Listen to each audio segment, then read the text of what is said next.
তোমরা কি ভাবছো আমি ট্রেনে করে কোথাও যাচ্ছি? আরে না না, সেরকম কোনো ব্যাপার না।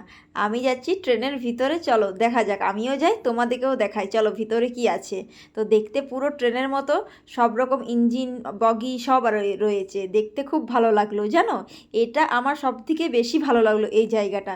তো দেখো বিভিন্ন রকমের স্ট্যাচু রাখা আছে, কি সুন্দর ঠান্ডা একদম রুমটা, আর নিরিবিলি একদম, কেউ ছিল না, ওই জন্য আরও বেশি ভালো লাগলো। আর কত সুন্দর সুন্দর স্ট্যাচুগুলো রাখা আছে দেখো, আর কত সুন্দর, কত পরিষ্কার, একদম পরিষ্কার। জৈনদের তো ওরা পরিষ্কার পরিচ্ছন্নতা খুব বেশি রাখে, আর খুব সুন্দর।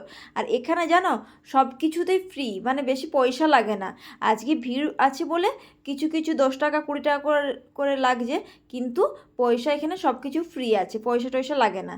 তো দেখো কি সুন্দর সুন্দর মূর্তিগুলো রাখা আছে, খুব ভালো লাগলো। এখানে কাঁচের ভিতরে সব রাখা আছে, তোমাদের কেমন লাগছে অবশ্যই কমেন্টে কিন্তু জানাবে।